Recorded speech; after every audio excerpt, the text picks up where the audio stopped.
So, I just went to watch Tristan und Isolde.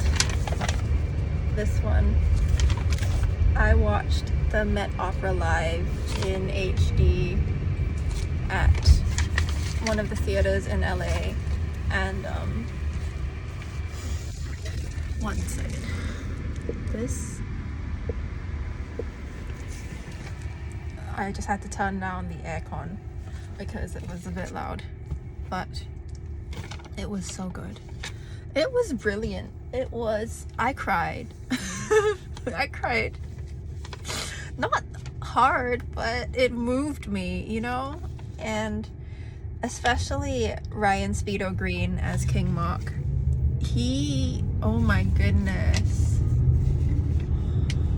I felt what he was singing, you know? And that final kiss at the end, it broke my heart.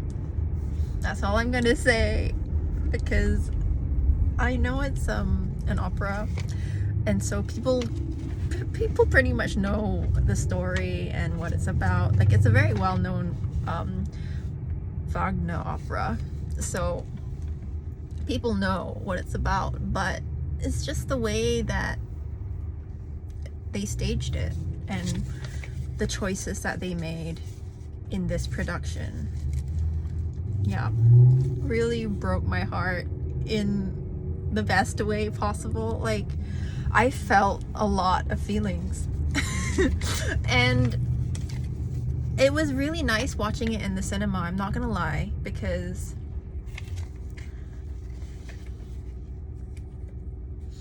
well, firstly, the tickets were much cheaper, and you know, which, as currently a student like me, a person on a student visa, that is kind of what I need. I mean, and like, you could say that, I mean, if I was living in New York, I could go for, I don't know if they do student tickets anymore, do they? They also have all of those like lottery things. I could try and apply for those things, but it's different when the camera can literally zoom in to the person's face instead of me sitting in a balcony row, like just listening to the music live, which is nice. It's good, it's beautiful, it's just different, you know? It's different. Or like saving up significant amount of money to get a good seat and be able to see. Yeah, it's different. I mean, I could elaborate, but I'm gonna talk about what I loved about this performance. And also, I love the fact that it's live, and I can see human beings, you know? I can see the mole on her face. I can see the wrinkles on their faces, you know, and I can see their faces moving, and I can feel. Yeah, I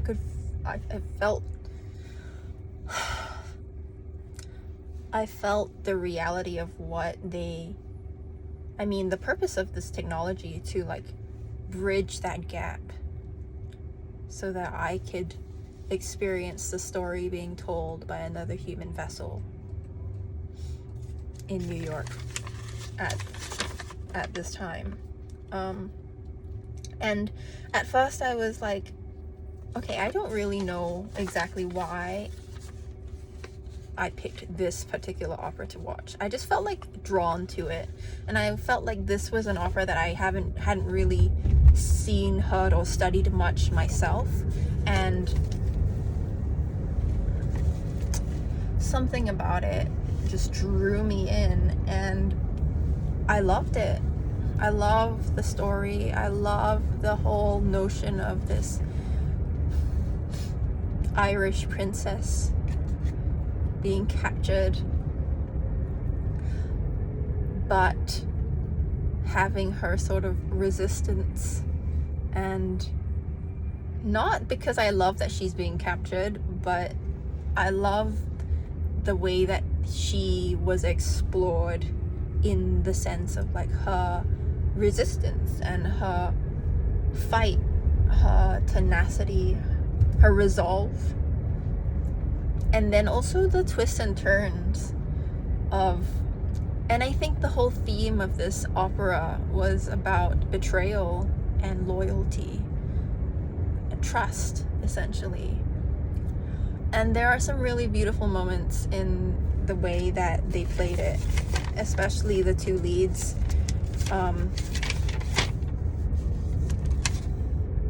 Lisa and Michael. In Act 2, when they shared that moment, and I could feel the love of the characters. You know, I believed it.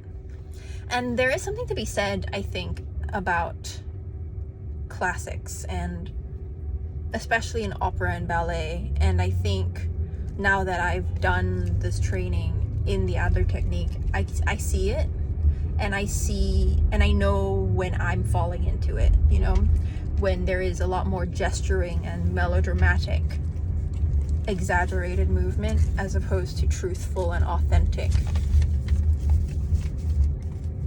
feeling that results from the action in the story. I don't know if that explains it to people who don't know what I'm talking about.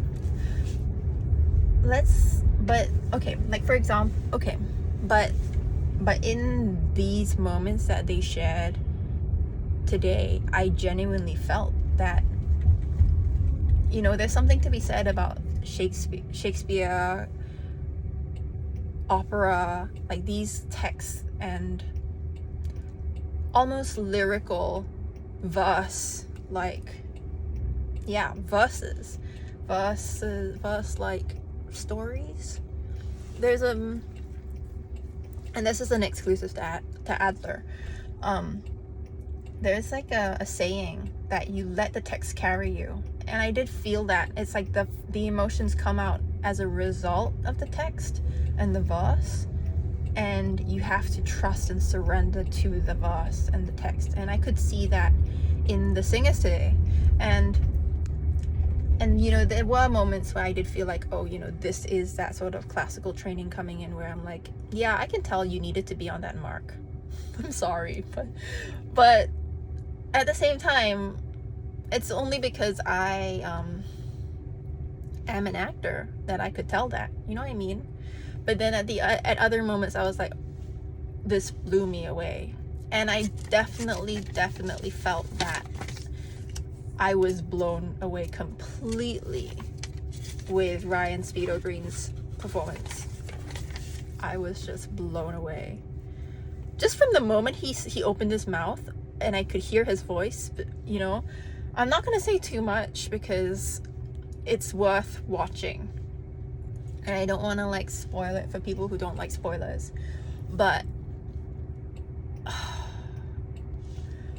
I cried so hard. And I wasn't expecting myself to cry, you know? I didn't feel like I didn't know I was gonna cry today. But, and yeah, I'm not a king. I don't, at least not in this life. And also I don't really believe in monarchy as a social construct. Although I love the aesthetics, you know, I love 古装. I love even the way I say 古装, and the word is traditional, classical. Well, 古is more like ancient costume, you know, ancient costume. Even the way I say costume is more of like the aesthetics as opposed to like, and I feel like that is one of the beauties of living in 2026 is we can all wear 古装 at an affordable price. And it's democratized now in the sense of like, I don't have to be relying on 3 million servants just so I can have a beautiful makeup tray, you know, and put on my beautiful robe. And I don't need to like have a full silk gown to have the aesthetic of it. Now, there are obviously other things, pros and cons, and other things that we can debate about. But on this point by itself, I do think I think that is what I love about, I don't know, living in 2026. But oh my goodness, and the way that they did his hair was so beautiful. Just, I don't know what I'm not familiar with the technical terms, so I'm not gonna go into too much detail, but the gold in his hair, yeah, obviously all of the singers were technically brilliant and I loved them. It was just like in terms of storytelling, and I think because I'm an actor, it moved me, like his ability to layer the singing. I mean, it's an opera, like with the story, like that's the point. It's not just about singing, and I mean, you have to do a lot, right? Some of, like, there were dancers involved. Some, like, they didn't do a lot of dancing, but sometimes they had to be carried off by the dancers or carried on.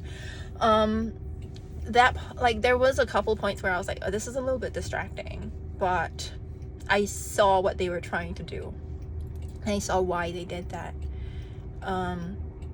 in terms of the story. But I still cannot get over his performance as King Mark. Like, I cannot get over it. It's been the highlight of my morning. Yeah. The other thing I love about seeing it in the cinemas is that, yes, like during the intermissions, you get to see the backstage and behind the scenes, and they like have these little brief interviews and stuff.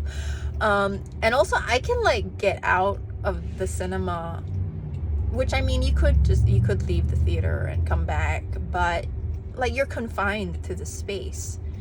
And okay, that being said, it's a different experience. Like, I love seeing things live in theaters, but I do feel like in terms of the business model of live theater and the beauty of the theater, like this ability to stream it live across the world, or I don't know how big their broadcast was in terms of like geographic locations, but this ability for me to watch it from LA, I think it highlights the beauty of the art form, and it makes it a lot more accessible, you know, and I think we need to do more of it. And like, so I went to watch it in Century City, so at Westfield, and yeah, that alone, like being able to go out to the mall during the intermissions, and the, like, yes, I am eating out, like buying food and drinks outside, but it's still cheaper than buying it at the theater, I'm not gonna lie.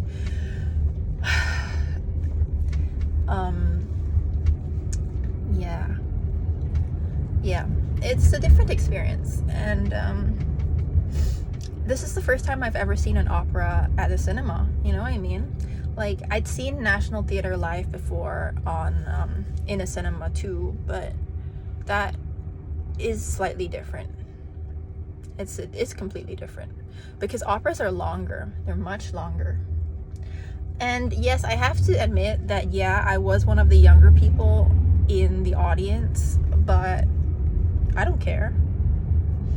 I literally give 0 Fs. I'm sorry, like, and also, like, it's nice to talk to. It's nice to hear, you know, it's nice to eavesdrop sometimes on like the opinions that the elders have on the opera and the story, you know, and what they think, and they were having conversations about it, you know, like, I've never seen people actually talk this much at the cinema, and they were so kind to each other, you know what I mean? Yeah.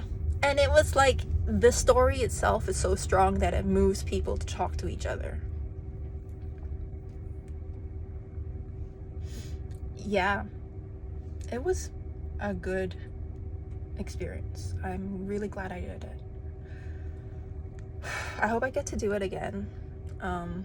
Yeah, it was definitely a treat, because I still don't have a car, so coming out to Westfield is a trip for me. But I am taking advantage of some discounts. Literally, I'm in the coupon clipping era of my life, and Diana is just my brain. I don't know, maybe this is what my master's degree was for, coupon clipping. Did not need to study algebra for this, but I didn't want to study economics.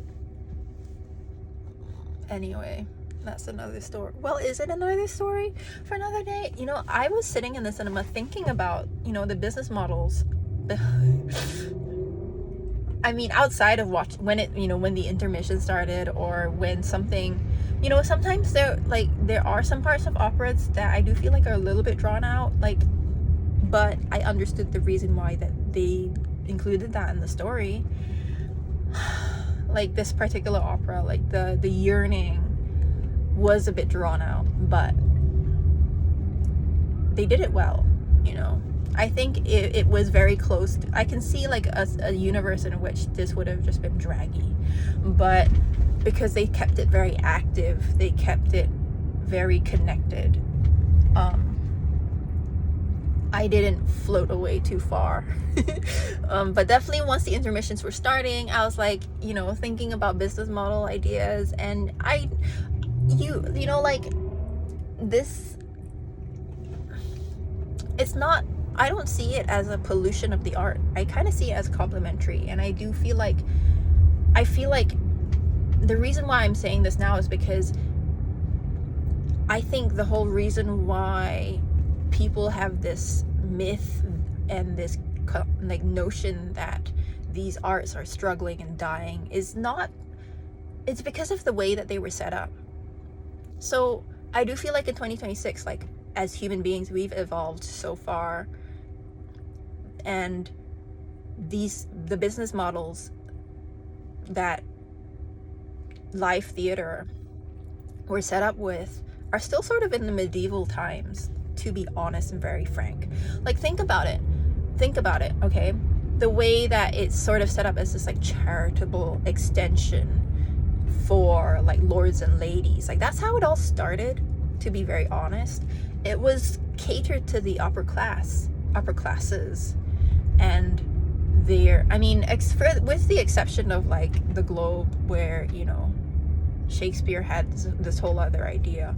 But if we're thinking about these royal theaters, like there's a reason why they're still called royal, like they have the word royal there. It's because they relied on patrons, and those wealthy people would be putting that money into the buildings, the theater itself, the sound system, or the, you know, and oftentimes it would be like us peasants performing for the royals, you know. That being said, I don't know what my own family history is entirely, because I haven't I only know my dad's family history up until his grandfather. So my great grandfather was brought to Singapore brought to Malaya, British Malaya, as an indentured laborer. But you know, I have friends who tell me, like, Diana, like, given what we know about your dad, like, and his ambition and his drive as a human being, like, he's not a normal. Your grandparents were definitely not normal coolies, okay? They were probably like one of those academic classes who got betrayed or something. And then I was like, I don't know, like maybe they came from a line of scholars, I don't know. But you know, who knows? Like, a lot of times that's possibly how it happened. Like someone got sold out, infighting, and then blah blah blah. Who knows, right? You don't just fall into indentured labor voluntarily. I mean, unless you're running away from something, but I don't have that vibe.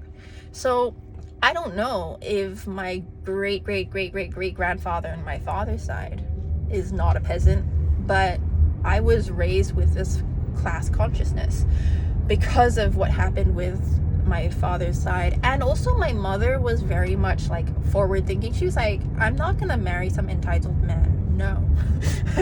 And even though like she maintains that we are upper class, and I think about it and I'm like, I don't think I'm like the 1% of the 1%, and I'm definitely not like what's her name, the lady who started the privileged few. Like my parents are not that kind of rich, but there is an element of, if there is richness and wealth, a lot of it is in the education, the upbringing, the way of thinking, the mindset, instead of like necessarily business cash.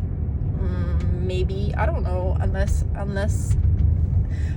one of my distant relatives decides to inherit me into their wealth suddenly as a woman, you know, I don't know, you know, like unless there's some reverse situation where me as a woman can inherit some distant relative's wealth, as opposed to like, you know, what happened in the past where your third male cousin might inherit your father's estate because you and your sisters are all women and ineligible to inherit, you know.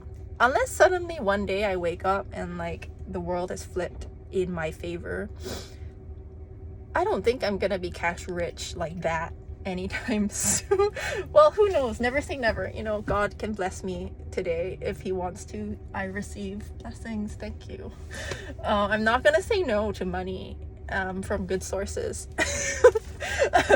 But not to go off too far into the wild on this point, I think what I want to say is that is the history of these arts, and that's why I do feel like a lot of it has this whole charitable notion, like we're giving something away, because that's how it started. It was catered to the upper classes and wealthy patrons, and the business model needs to change.